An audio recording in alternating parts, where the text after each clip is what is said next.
ये hello students, ये class 12 के मॉडल सेट फिजिक्स का क्वेश्चन नंबर 12 का वीडियो है। ठीक है, मैं आप लोगों के समय को बचाने के लिए मैंने कुछ लिख रखा है आपको समझाने के लिए क्वेश्चन 12 को। क्वेश्चन 12 का समझिए क्या क्वेश्चन है। श्रृंखला LCR परिपथ के फेजर आरेख विश्लेषण का उपयोग करते हुए परिपथ की प्रतिबाधा के लिए व्यंजक प्राप्त करना है। ठीक है, तो सबसे पहले समझना हम लोग को फेजर आरेख है क्या। तो वह आरेख जिसके द्वारा ऐसी ज्यावक्रीय तरंगों को कलांतर दर्शाया जाता है। याद रखना, फेजर आरेख द्वारा क्या दर्शाया जाता है? ज्यावक्रीय तरंगों का कलांतर दर्शाया जाता है। लेकिन ऐसी तरंगों का कलांतर दर्शाया जाता है जिसका कला और आयाम अलग अलग हो। कला और आयाम अलग अलग हो लेकिन आवृत्ति क्या हो? समान हो। यानी आंसर ये होगा कि वह आरेख जिसके द्वारा हम ज्यावक्रीय तरंगों का कलांतर दर्शाते हैं और ऐसी तरंगों का कलांतर दर्शाते हैं जिसका आवृत्ति समान हो लेकिन आयाम और कला दोनों अलग अलग हो।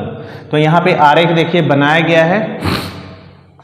याद रखना ये परिपथ है, ये परिपथ का है। आरेख अभी और बनाएंगे आगे। ये परिपथ है, याद रखना, आरेख नहीं, परिपथ के बारे में बात कर रहे हैं।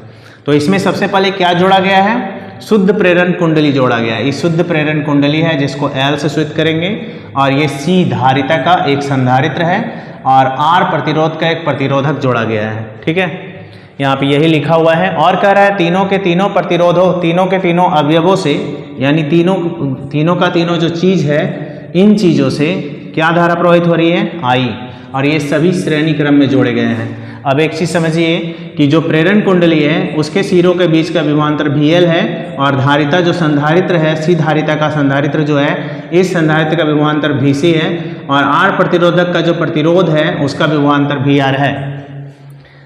अब कह रहे हैं, यहाँ लिखे हैं, माना LCR परिपथ में प्रवाहित प्रत्यावर्ती विद्युत वाहक बल का वर्ग माध्य मूल E है, मतलब पूरे का कह रहा है। LCR परिपथ का प्रत्यावर्ती विद्युत वाहक बल का वर्ग माध्य मूल मान लिया है E है और परिपथ में सभी अवयवों से प्रवाहित धारा I है। ठीक है, अब यहाँ पे प्रेरकत्व के सिरों पर विभवांतर अभी बताए थे VL होगा। तो फॉर्मूला होता है विभवांतर बराबर धारा गुना प्रतिरोध, IR होता है। तो I हो गया, उसका प्रतिरोध L हो गया। कह रहा है यह विभवांतर जो है धारा I से π/2 कोण से आगे रहता है। ये जो सिंबल हम ऊपर दिए हैं ये बता रहा है कि π/2 कोण से आगे है। उसके बाद VC बराबर संधारित्र के सिरों पर विभवांतर निकालेंगे तो VC धारा तो सबसे I प्रवाहित हो रहा है, इसका प्रतिरोध हो गया C, तो I × C होगा। यह विभवांतर धारा I से π/2 कोण के पीछे रहता है। तो पीछे के लिए हम लोग डायग्राम में नीचे दिखाए हैं। और VR क्या है?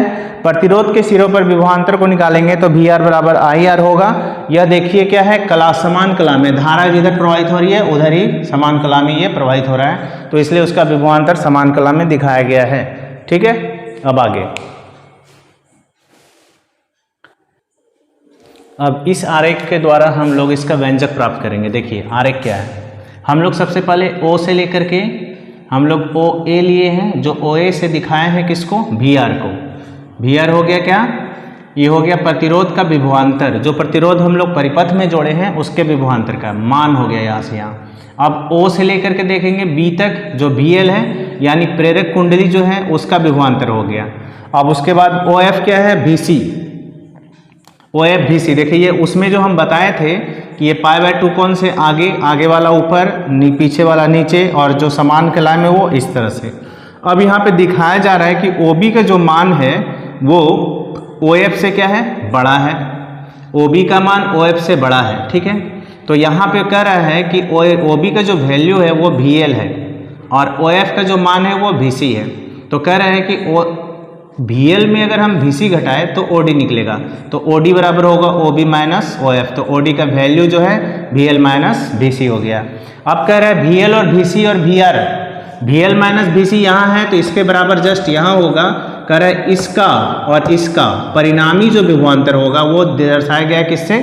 E से दर्शाया गया, जिसका संकेत है OH। अब हम लोग पाइथागोरस प्रमेय का उपयोग करेंगे, चूंकि यह 90 डिग्री का कोण बन रहा है इस जगह, तो 90 डिग्री के कोण की वजह से पाइथागोरस प्रमेय का उपयोग करेंगे। तो कर्ण बराबर √ लंब स्क्वायर प्लस आधार स्क्वायर का फॉर्मूला यूज करेंगे। तो यहाँ आधार हो गया OA का स्क्वायर और कर्ण हो गया OD, यहाँ लिया गया है OD, चूंकि OD AH के बराबर है इसलिए यहाँ AH लिया गया है। ठीक है, तो AH स्क्वायर हो गया। अब OA का जो वैल्यू है वो VR स्क्वायर है, VR स्क्वायर हम लोग यहाँ लिखे हैं। और उसके बाद AH का मान यहाँ VL माइनस VC है। अब यहाँ समझिए VR का मान हम लोग पहले निकाले हैं, इससे पहले जो लिखाए थे उसमें पीछे की ओर जाके देखेंगे तो I स्क्वायर R स्क्वायर होगा। अब VL का भी दिया हुआ मान हुआ IXL है, IXC। ये मान कहाँ से लिए हम लोग? समीकरण फर्स्ट सेकंड थर्ड जो माने थे वहाँ से लिए। तो समीकरण फर्स्ट सेकंड एवं थर्ड से ये तीनों मान वहीं से लिया गया है। अब यहाँ समझिए I जो है कॉमन ले लिया गया, क्योंकि होल स्क्वायर है तो कॉमन भी स्क्वायर में आएगा, स्क्वायर में आया। अब इन दोनों से I स्क्वायर को यहाँ रखा गया तो भीतर बच गया R स्क्वायर और XL माइनस XC का स्क्वायर। अब I स्क्वायर का स्क्वायर रूट अगर वर्गमूल निकालेंगे तो I होगा, ये I यहाँ आ गया। अब कह रहा है उस साइड जो बच गया आप देख ही रहे हैं, E बाय I का मान Z के बराबर होता है। और Z क्या है? LCR परिपथ द्वारा प्रत्यावर्ती धारा के विपरीत प्रभावी अवरोध है। यानी LCR परिपथ में जो धारा प्रवाहित हो रही है उसके विपरीत अगर प्रभावी अवरोध जो धारा के प्रवाह का विरोध करता है उसको हम लोग सूचित करते हैं Z से, और Z का वैल्यू होता है E बाय I। और यही जो Z है इसी को हम लोग कहते हैं प्रतिबाधा। तो अर्थात क्या हो गया कि LCR परिपथ की प्रतिबाधा का फॉर्मूला हो गया जिसको हम लोग व्यंजक बोलते हैं, Z बराबर root over R square plus XL minus XC का होल स्क्वायर। ये आपका पूरा का पूरा व्यंजक प्राप्त हुआ LCR परिपथ में प्रतिबाधा का व्यंजक। ठीक है।